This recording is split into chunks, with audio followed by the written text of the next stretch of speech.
On January 20th, the world listened as Donald Trump laid out his America First vision. We, the citizens of America, are now joined in a great national effort to rebuild our country and restore its promise for all of our people. Trump has now been in office for 100 days. The president has been prolific with executive orders, but struggled winning over members of his own party on how to best overhaul our healthcare system. Tonight, we reflect on Trump's first 100 days and look ahead to his next political fights. From KGW News, this is Straight Talk with Laurel Porter. Hello and welcome to Straight Talk. I'm Laurel Porter. As President Trump marks 100 days in office this weekend, the White House said he's accomplished more in his first 100 days than any other president since Franklin Roosevelt. The statement was accompanied by a long list of executive orders and actions the president has taken. During his campaign, Donald Trump promised huge changes in his first 100 days, including repealing and replacing Obamacare, cracking down on illegal immigration, building a wall and making Mexico pay for it, and putting forward a major tax overhaul plan. How's he done on those promises? To take a look at that question, we invited some of the same panelists who were here with us on election night as we all watched Donald Trump pull off a surprise victory over Hillary Clinton. Welcome to my guests, Republican and Portland attorney Jill Gibson. Jill practices civil litigation, specializing in election and government law. Longtime Oregonian columnist and author Steve Dean, a sharp critic of President Trump.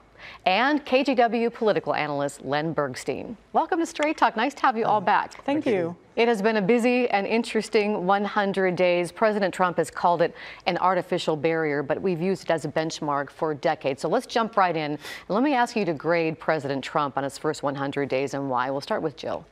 I think he's well on his way to delivering what he promised the American people. He still has a lot to do. I think he was overly ambitious in making his 100-day plan, but I think he's out to an incredible start, and I give him a B+. Steve. I'm incredulous to hear that, Jill, by the way. Let me first say that. You got to give Trump credit. He has stopped the 8-year assault on the National Rifle Association. He has helped his daughter secure those Chinese trademarks for a clothing line, and he's revived the public speaking career of Jeff Merkley. But I'd give him an I, and that's somewhere between incomplete and absolutely incoherent. And Jill, you'll be able to jump back in here later if you want. Let me get to Len here. I want to ask you more tactically, because you've been in Salem, you've watched laws make, you've had a front row seat, laws being made, you've watched the governor interface with lawmakers. How would you grade him tactically? Well, he ran against Congress and he ran against the establishment. So it's not surprising that he's had a very tough time kind of getting his way through Congress. For example, if you watch Kate Brown, very different personality, and kind of she's never going to call the Republican leader Ted Ferrioli a clown like Trump did, and calling Schumer that. So there's a lot of tactical issues where you could question what he's doing and whether it's not going to be effective, because the Congress, while they want to do what he wants them to do, because they're Republicans, want to fall in line, they don't want to be seen as servile or lapdogs, and they certainly don't want to be portrayed as kind of like they're interviewing for an apprentice job. So it's really surprising. Let me just say that about this, he falls somewhere in between probably Lincoln, where everybody was succeeding from the country, from the Union when when Abraham Lincoln came in, and Lyndon Baines Johnson, who had a spectacular first legislative session. So he's somewhere kind of in the middle, and what's been very good for him is he's managed to keep his base very happy. There are polls out that we're going to probably talk about that a little bit, that show that the people who voted for him love him. Well, let's take a look at that poll, Len. Poll numbers show Donald Trump's approval ratings at 44%, with 54% saying they disapprove, and that's the lowest approval rating for any newly elected president at this stage. However, the poll you're talking about from the University of Virginia Center of Politics shows people who voted for Donald Trump are fiercely loyal and stand behind him. 93% of those who voted for him approve of the job he's doing, although 51% of them say somewhat approve, 42% strongly approve. Jill, do you want to react to that? Well, I think the people that voted for him approve because he's doing what he said he would do. And you have to give him marks for going about the agenda that he set out. And a lot of what I read, I feel like are, by editorialists, are temper tantrums disguised as editorials. They really don't like the fact that he was elected, and they haven't accepted the fact that he was elected. 45% say they wish he'd stop tweeting. How do you feel about Well, his tweets? I have to agree with those 45%. That is where I hope he improves after this first benchmark. I hope to see a more presidential demeanor. We have seen it. We saw it when he gave the State of the Union address. I'd like to see more of that. And that's 45% of Republicans in that poll would agree with you. Let's talk about the local effect that President Trump's policies have had. And I'm thinking about how it's come home. The marches, we've seen more people engaged, like the Women's March. And then just this week, we saw that 82nd Avenue Parade of Roses canceled because of threats to Multnomah County Republicans who were going to march in that. Steve, let me ask you, how do you think his policies have affected us here at home? I think the wrong people too often have the microphone. And I understand they're frustrated. They haven't had their control of the microphone, even probably under President Obama. They didn't feel like they had control over it. But I think you want to give the mayor of Portland, Ted Wheeler, you want to give Kate Brown, you want to give the legislature, you want to give Deborah Kafori at Multnomah County an opportunity to respond to what's happening nationally and federally. And what we have is too often chaos and fistfights in the streets. It's really discouraging to me. I think they have responded by making Oregon a sanctuary state, by the city of Portland voting to join in a lawsuit against the administration to not enforce immigration laws. And I think that only serves to encourage the types of people who make parades be canceled. They say, we don't want to abide by the law, and you can't make us. Do you disagree with those politicians' local policies on sanctuary cities? Steve, do you want to react to that? I'm delighted by the move towards sanctuary cities. In fact, I would, and as seemingly as the Ninth Circuit is too, they seem to be fine with that. And I would actually like state officials to be more aggressive, especially given the evisceration of the Environmental Protection Agency. I am hoping the Attorney General of Oregon decides I'm going to be equally aggressive in confronting Trump on environmental issues. Let's talk about one of his big victories. I think most people would agree that his biggest victory has been the nomination of Supreme Court Justice Neil Gorsuch to replace the late Justice Antonin Scalia. The first time a Supreme Court nominee has been confirmed in the first 100 days of a new administration since 1981. Len, how big of a deal is that? It's a big deal, and I think for a lot of the reasons that Jill was saying, I think that resonates with the people who supported him and elected him. They think he's delivered on something that's a very, very big deal. It obviously came at a big cost because the Senate basically imploded on the issue, and they had nuclear. Yeah, exactly, and so they wound up discarding traditions that have been for quite a long time. And I think if that becomes the pattern of the way in which the administration gets its kind of list through, that's going to have very long-term problems for the country. So I'm a little worried about that. But it clearly was a big victory, one that he needed to deliver, and it covers, lots of little mistakes. I mean, lots of things that he hasn't delivered on yet, the wall and all the other things we're talking about. So I think we're going to see this style of him as a president. He's going to do big, flashy things, usually by executive order, and then he's going to, hopefully that will cover up things that aren't kind of like that he's able to control when the legislature has to act. On health care, on the flip side, he wasn't able to deliver on that.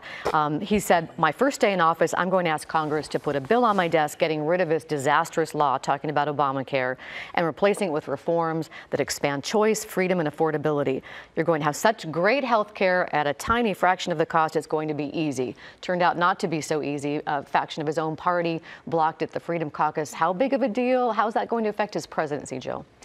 I think that was his major failure. And but now, as it stands, now the Freedom Caucus has come back and said they do support the bill, and I've heard there might be a vote on it next week. So I think he'll recover from that, but it was unfortunate that it was only at the 11th hour that he pulled the legislation off from a vote because it exposed some fractions in his own party. And I got to disagree again a little bit, not necessarily with you, Jill, but I'm not quite sure, by the way, why we're considering Gorsuch a victory for Trump. That was a victory for Mitch McConnell. It rewrote basically the Senate rule book. I'm not sure what Trump had to do with that. I don't see his health care plan. I don't think he has one. I don't know what his tax plan is. It's a one-page document as opposed to, the months that Packwood invested in rewriting tax policy in 1986. And it seems like he has discovered that governing is difficult. And what he wants is, again, flashy victories, not the sort of hard, consistent efforts that are required to actually get things done. And he told Reuters this week that it is harder than he thought it would be. You mentioned the tax code, and we'll just put a graphic up that kind of shows that one-page outline that shows some of the things that the tax overhaul would do. Do you think, Jill, that he's going to be able to get this through? Because he has to navigate the same factions of his party. I don't know. I think it's too early to tell. We have to run the numbers. I think the biggest concern is what this will do to the deficit, and that is a disadvantage to his plan. He doesn't offset it with spending cuts, so this could increase the deficit. The other criticism is that this is a tax break for the rich. I disagree with that. Which Senator Wyden has said is an elite giveaway.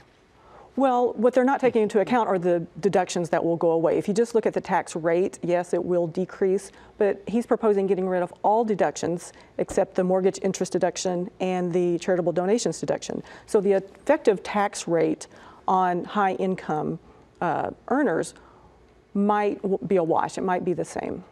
You know, the point Jill's making is kind of completely right. I mean, he's kind of coming forward with ideas, and he's moving around and trying to pick up some votes here and there. But I think what most people who are the pundits or looking at this, analysts and other members of the legislatures, they don't see anything that's consistent in a policy framework. I think it's what Steve was saying at the beginning. If you like to kind of have an idea that the guy knows where he's going, as he's got some deep understanding of policy. He wants to drive towards some sort of end, and I think that's been completely lacking in the first 100 days. He may find his footing on this, but right now, I don't think there's any way you can kind of say, what does the guy stand for? Well, and Laurel mentions the Reuters interview. He shows up at the Reuters interview with an electoral college map that he hands out to reporters.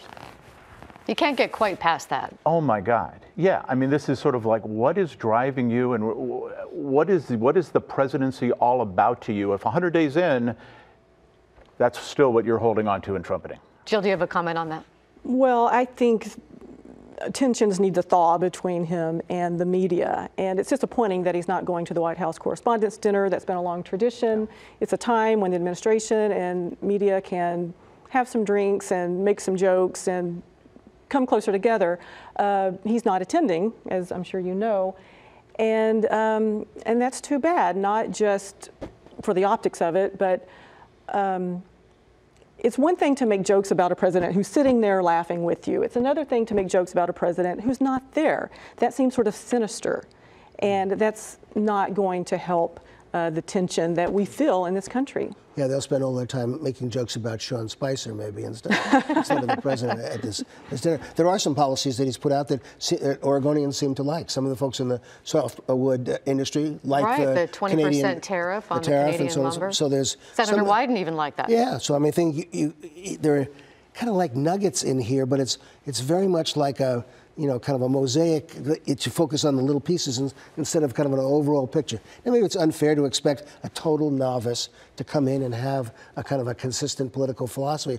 But what we've seen of him on the campaign trail and now here is that he likes unconventional. He likes to disrupt. He doesn't want to kind of give people some kind of like pathway towards where he's going in the future. And I think that's not only a mistake, it's a bit disturbing to me. I want to touch on the border wall. During his campaign, the president said he'd build what he called a big, beautiful wall on the southern border with Mexico, and that Mexico would pay for it. That hasn't happened. Mexico's not paying for it. He hoped to get funding into this emergency spending bill that passed on Friday. They didn't. How much is that going to loom over the presidency, Steve or Jill? Well, I do wonder. He apparently, by all accounts, the flow of undocumented across the Mexican border has been stemmed significantly. And if that's true, given these budgetary constraints that we're under, why are we still planning on spending, except for appearances' sake, $27 to $60 billion and he says on a wall? In that AP interview, only $10 billion. But Jill, do you support the wall? I think he has to build it because that's what his base expects and that's what he promised. At this point, I'm glad he didn't push it. I'm glad he realized that the most important thing now is to keep the government running. And today they voted to keep it running for another week so they can hammer everything out. So I'm glad that he didn't fulfill that promise within the first 100 days, because the reality is he needed to get a budget through.